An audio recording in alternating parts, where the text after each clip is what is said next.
Señor, no te pido que me uses, sino que me hable a través de tu palabra.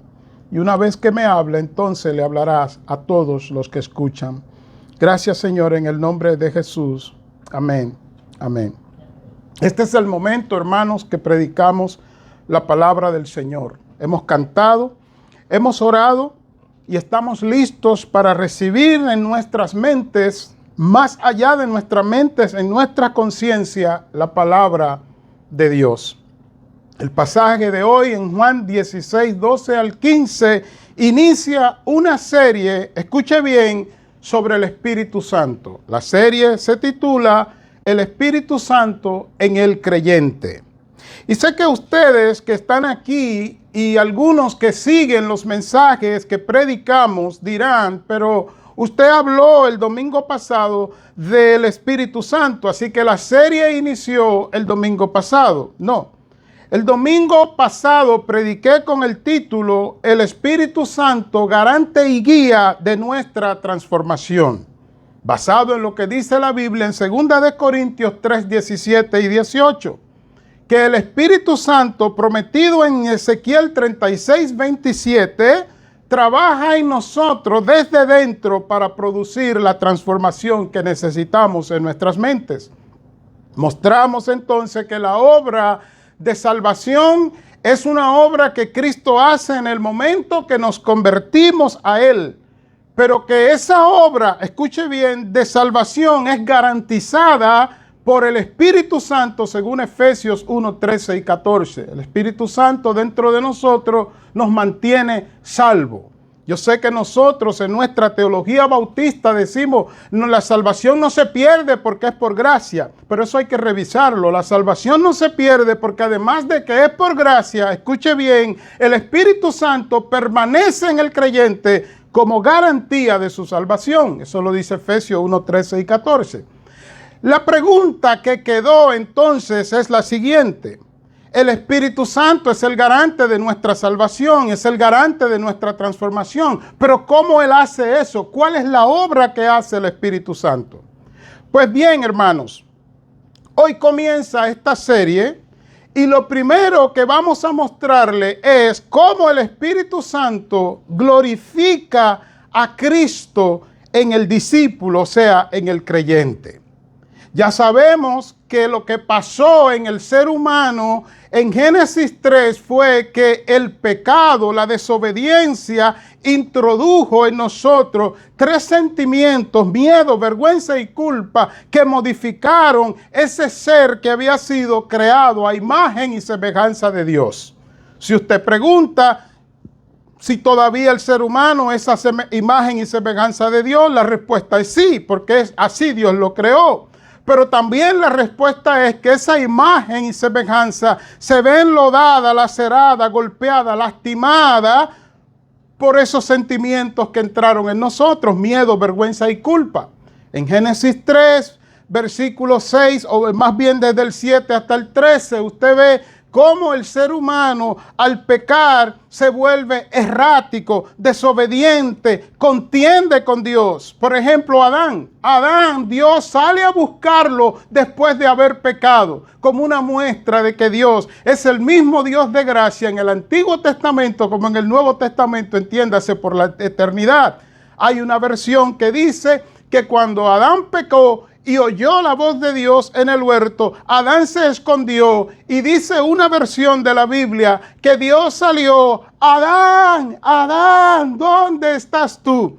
Se parece esa imagen a la imagen de una madre tierna, amorosa, complaciente, que sabe que su pequeñito, su bebé ha hecho algo malo y se ha escondido. La madre lo ve donde está, sabe lo que hizo, pero en vez de salir molesta, irada, a golpearlo, comienza a llamarlo con cariño: bebé, ¿dónde estás? Bebé, ¿qué hiciste? Pero ¿cuál fue la respuesta de Adán? La mujer que tú me diste. En otras palabras, hizo lo más díscolo, lo más sin sentido que nosotros podemos hacer, y es culpar a Dios, escuche bien, de su decisión y de sus consecuencias. ¿Qué hizo Dios? ¿Golpeó a Adán? No, hizo una promesa. La promesa de salvación en Génesis 3:15, donde dijo, fuiste engañada Eva por Satanás a través de la palabra. Pero escuche bien, estoy parafraseando. Ahora yo me convierto en la palabra y voy a nacer de ti, representándote María en el Nuevo Testamento. Voy a nacer de ti a través de mi palabra. Yo mismo vencerás a Satanás. Ustedes saben que Génesis 3:15 tiene cumplimiento fiel, exacto, en Juan 1:1 al 4, que dice que en el principio era la palabra, y la palabra era con Dios, y la palabra era Dios. Y en el versículo 14 dice que esa palabra se hizo carne, se encarnó, y vimos su gloria como la del unigénito Hijo del Padre.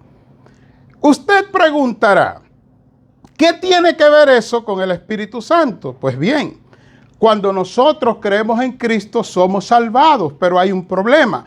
La mente fue afectada, y más que la mente, algo que va más profundo que la mente es la conciencia, que es la parte más profunda del ser, donde conocemos lo que somos verdaderamente. Fue afectada por esa desobediencia y lo que entró a raíz de la desobediencia. Entraron miedo, vergüenza y culpa, y dañó al ser humano. Pregunta: cuando aceptamos a Cristo, esa conciencia, esa mente, ¿es reparada, es transformada automáticamente? No.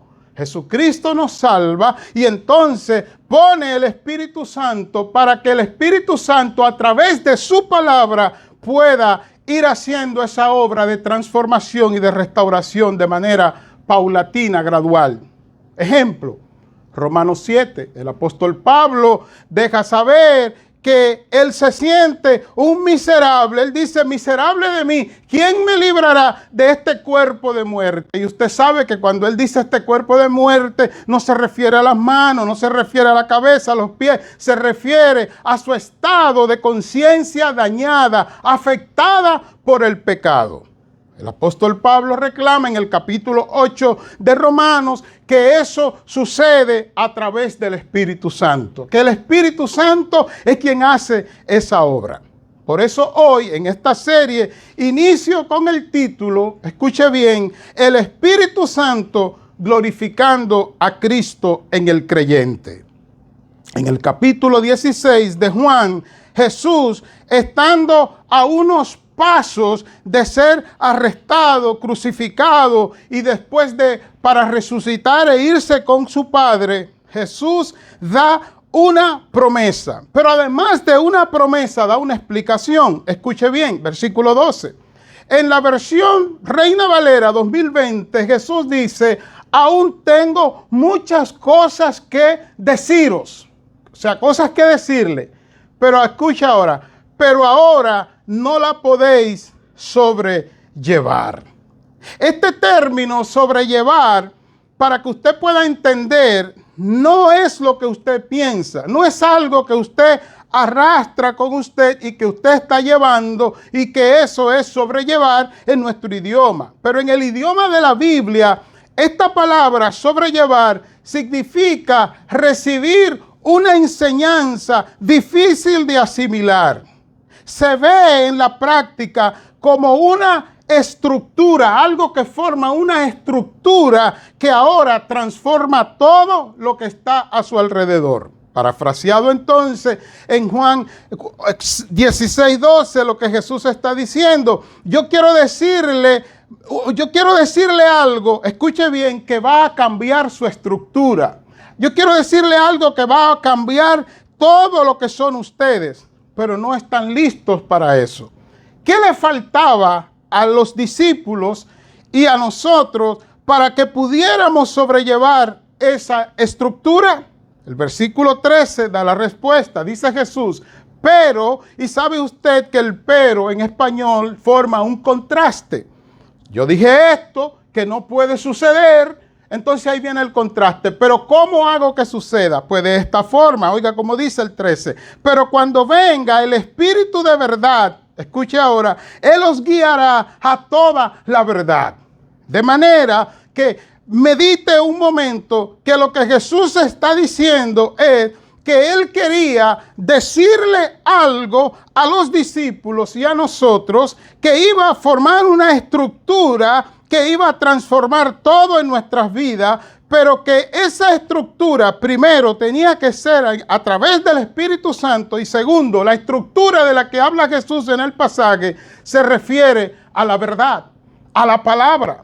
¿Cómo lo sabemos? Porque el pasaje de eso es que está hablando y lo vamos a seguir mirando.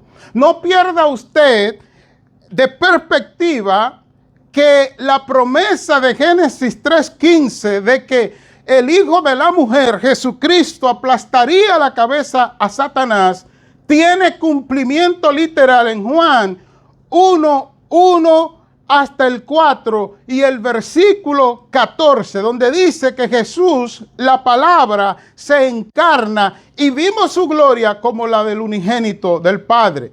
Ahí comienza esa obra que Dios había prometido en Génesis 3:15.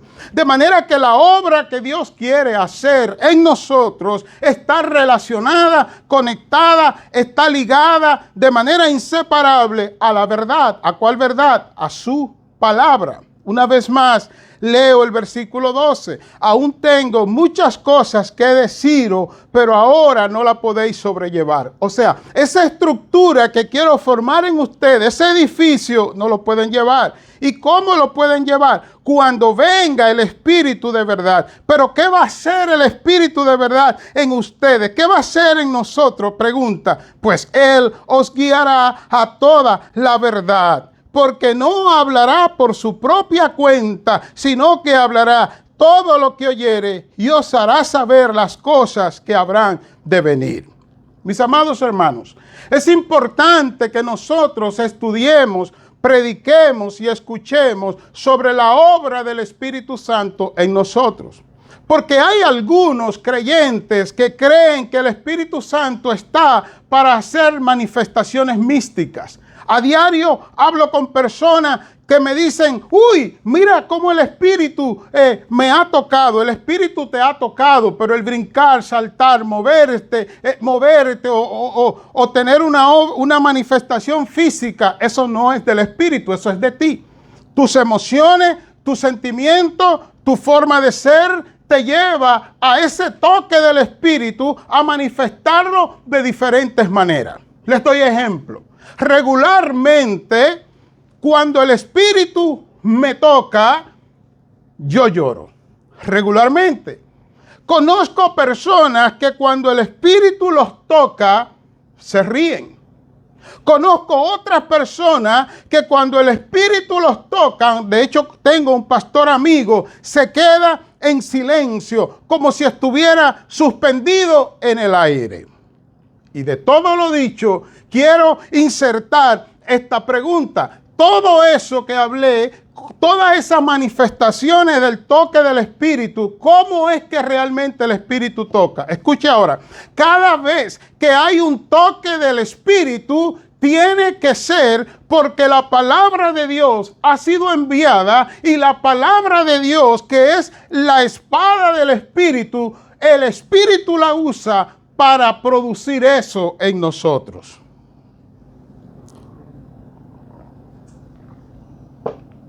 ¿Sabe lo que estoy diciendo?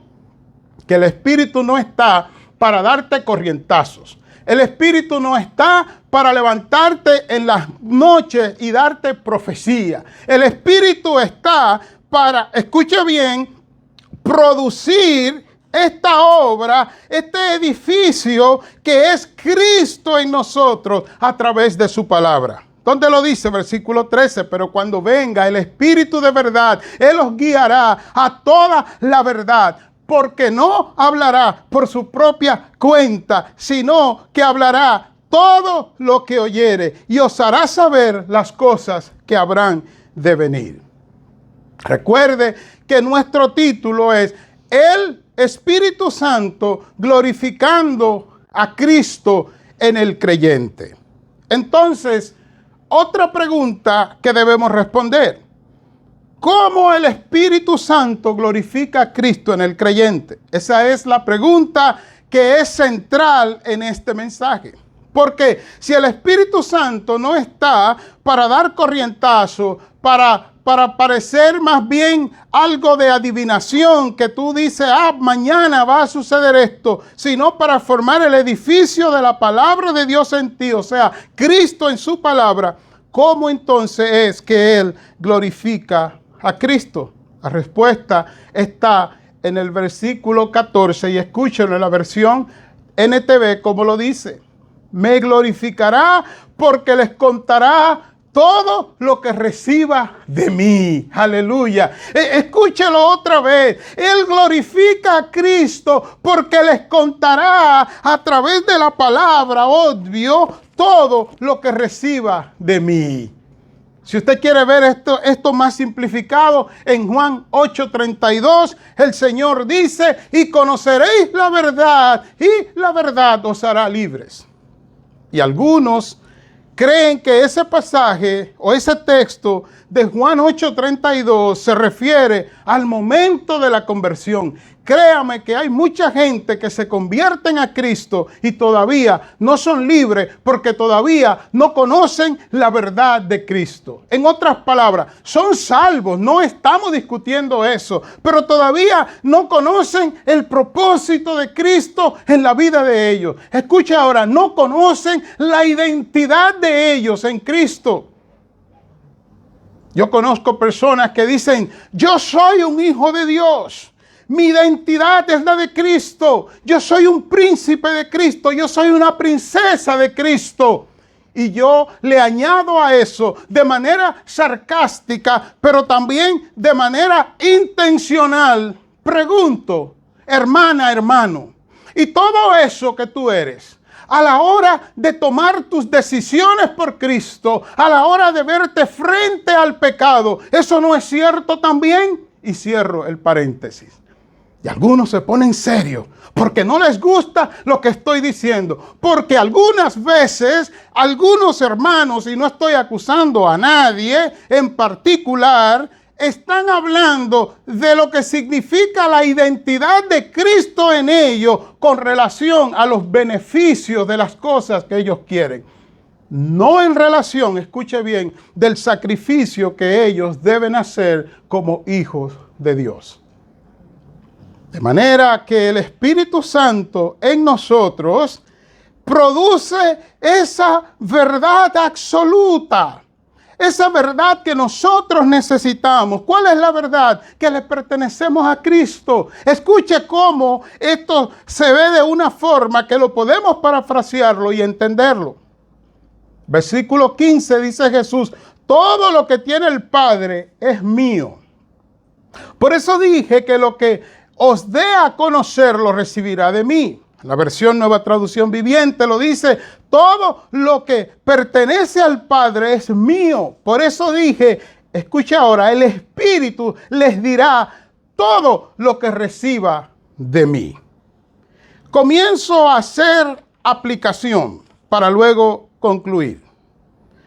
Dios nos ha asegurado no solamente la salvación en Cristo, sino también la restauración de nuestras mentes, dígase de nuestras conciencias en el Espíritu Santo. Esa es una obra divina. El efecto del pecado en Génesis 3, el efecto de eso que entró, miedo, vergüenza y culpa que dañó el ser, es una obra del Espíritu restaurar eso. Y para que usted lo entienda, ocurre como la lluvia.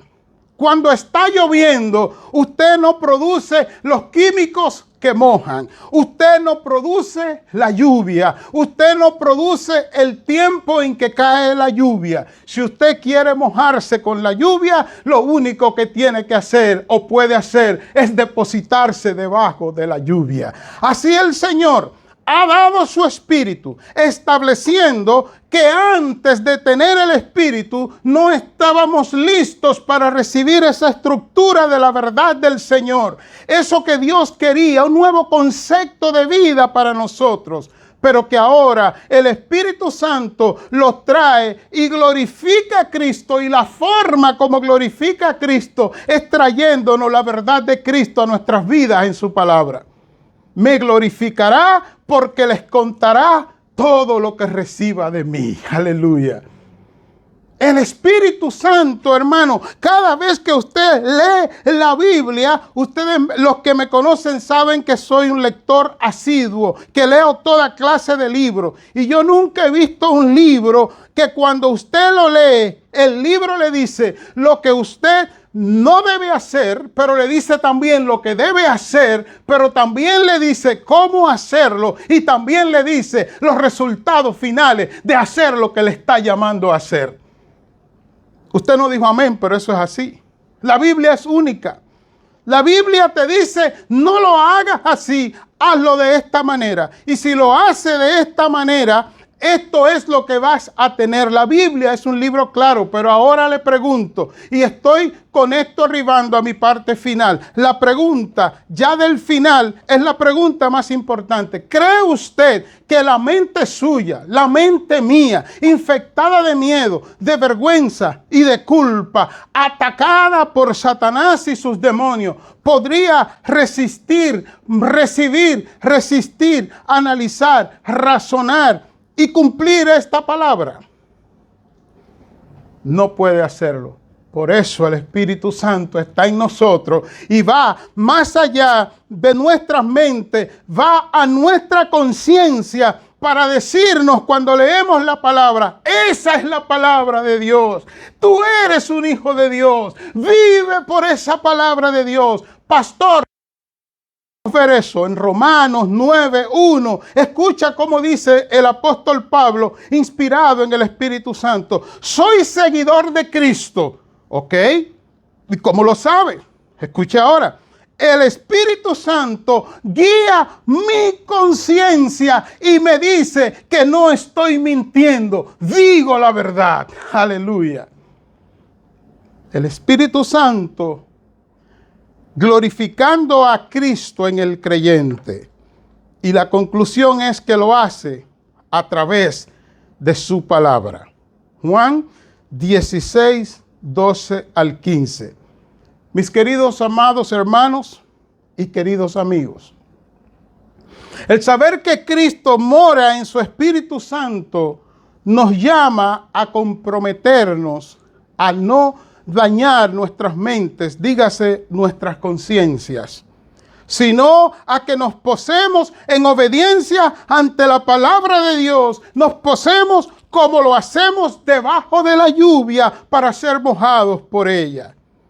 Y eso lo hacemos a través de la obediencia de Dios a su palabra. Y el Espíritu Santo seguirá haciendo lo que Él vino a hacer, que es llevarnos a formar la imagen de Cristo en nosotros para que vivamos no solamente nuestra eternidad desde ahora, sino para que la vivamos en abundancia. Señor, gracias.